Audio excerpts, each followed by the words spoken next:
Only exam trick YouTube channel में मैं आपका तहे दिल से स्वागत करता हूं। चलिए दोस्तों, आज का वीडियो जो है तत्वों का वर्गीकरण एकदम आसान भाषा में। देखिए, अभी वर्तमान में जो है तत्वों की संख्या जो है 118 है। वर्तमान में जो है तत्वों की संख्या 118 है और 118 तत्वों को तीन तरह से बांटा गया है। कैसे कैसे बांटा गया है? पहला वाला में धातु, अधातु और उपधातु। दूसरा वाला में ठोस, गैस और द्रव, यानी ठोस, तरल और गैस। तीसरा में जो है प्राकृतिक तत्व और कृत्रिम तत्व। तो देखिएगा, ये सारा बात जो है इस वीडियो में मिलने वाला है। और लास्ट में जो है हम आपको याद करने का तरीका भी बताएंगे, कैसे याद रखना है। ठीक है, तो लास्ट तक आप बने रहेंगे। देखिए, 118 तत्वों में पहले जो है आपको लिखना क्या है, आप उपधातु को लिखना है। तो उपधातु आप जानते हैं कि उपधातु की संख्या 7 है। इसके बाद आपको याद रखना है कि अधातु कितना है, तो 20 है। तो 20 अधातु हो गया और 7 जो है उपधातु हो गया। तो बच बच यहाँ 27 हो गया और इसमें घटाइएगा तो ये आपको 91 आ जाएगा। ठीक है, 91 आ जाएगा धातु। उपधातु उपधातु 7 और अधातु 20। क्लियर हो गया? आगे ये कैसे याद रखिएगा बताएंगे। इधर आइए। 118 तत्वों में ठोस जो है आपका 105 है।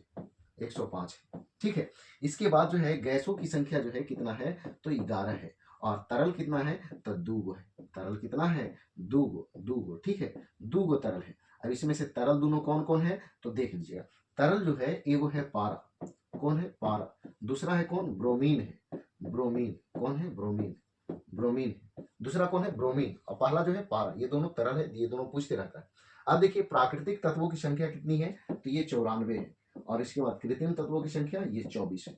बात समझ में आया? तो ये जो है इस तरह से ये सब पूछता है कि धातु कितना है, अधातु कितना है, उपधातु कितना है, कितना ठोस अवस्था में, कितना द्रव अवस्था में, कितना गैस अवस्था में, कितना जो है प्राकृतिक तत्व है, कितना कृत्रिम तत्व है। ये सारा बात पूछता है। अब याद कैसे रखिएगा, ध्यान दीजिए। जैसे देखिए, पहला के तो हम बता चुके हैं कि आपको उपधातु लगभग के याद रहता है कि कितना होता है, 7। ठीक है, और अधातु, अधातु जो है ये 20 है। इसको याद रख लेना है, 7 के बाद 20। ठीक है, और ये दोनों जोड़ देंगे और इसमें से घटा देंगे तो 91 हो जाएगा। क्लियर है? धातु जो है 91। आगे इसके बाद यहां आना है। यहां जो है तरल अवस्था में कितना है, 2 तरल अवस्था में है। अब देखिए, गैस वाला के कैसे याद रखना है। मान लीजिए कि एक बैलून है और बैलून में गैस भरा हुआ है। कोई भी गैस को गैस ही होगा। ठीक है, अब उसमें अगर एगो पिन से छिद्र कर देते हैं, छेद कर देते हैं, तो उसमें से सारा गैस जो है निकल जाएगा। यानी कि एकाएक जो गैस होगा वो सब निकल जाएगा। एकाएक, एकाएक मतलब कि एक एक गैस जो है उसमें से निकल जाएगा। किसमें से? बैलून में से। या फिर एलपीजी वाला भी है ना, उसको भी लिख करिए। या जो भी गैस वाला होगा उसमें छिद्र करेंगे तो सारा एकाएक जो है निकल जाएगा। तो एकाएक याद रख लेना है, गैस वाला। ठीक है, और तरल वाला के गो 2 गैस वाला कितना, एकाएक। ठीक है, अब ये दोनों जोड़ेंगे और इसमें से घटा देंगे तो ये हो जाएगा 105। बात समझ में आया? आगे आगे देखिए, प्राकृतिक तत्व जो है 94 है। 94।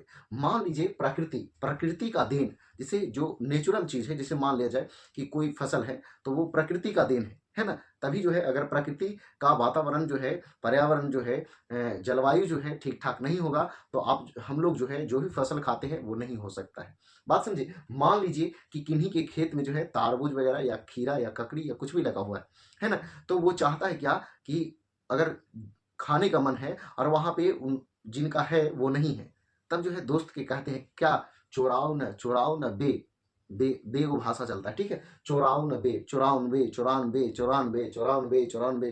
94 ना लग रहा है? हाँ, तो 94 ध्यान रखना है। 94। अब देखिए, अब ये क्या था, तो प्राकृतिक चीज था। प्राकृतिक चीज, उसको खीरा को हम लोग बनाए हैं, ऐसा होता ही ना है। आटा उटा से कुछ कोनो चीज से बनाए नहीं है, नहीं बनाए। तो ये प्राकृतिक चीज है। तो इस तरह से आपको याद रखना है 94, और 94 इसमें से घटा दीजिएगा तो हो जाएगा 24। वैसे भी आप ध्यान रख सकते हैं, ये दोनों में लास्ट में 4 है। बात समझे? क्लियर हो गया? चलिए एक बार फिर से आ जाते हैं। तत्वों का वर्गीकरण एकदम आसान भाषा में। 118 वर्तमान में तत्व है, उसको 3 तरह से बांटा गया है। देखिए, जिसमें धातु कितना है, जिसमें धातु 91 है, अधातु 20 गो है और उपधातु 7 गो है। उसी तरह से यहां देखना है कि ठोस अवस्था में कितना है, 105 गो। गैसीय अवस्था में कितना है, 11 गो। और द्रव अवस्था में कितना है, तो 2 गो। कौन? पारा और ब्रोमीन। पारा धातु और ब्रोमीन अधातु। आगे देखिए, प्राकृतिक तत्व कितना है, तो 94। और कृत्रिम तत्व कितना है, तो 24। ये दोनों मिलाकर के 118। चलिए, अगर वीडियो पसंद आया तो वीडियो को लाइक कीजिए, दोस्तों के साथ शेयर कीजिए, और इसी तरह का वीडियो चाहिए तो चैनल को सब्सक्राइब कीजिए। तो आज भर इतना ही। जय हिंद, जय भारत, वंदे मातरम।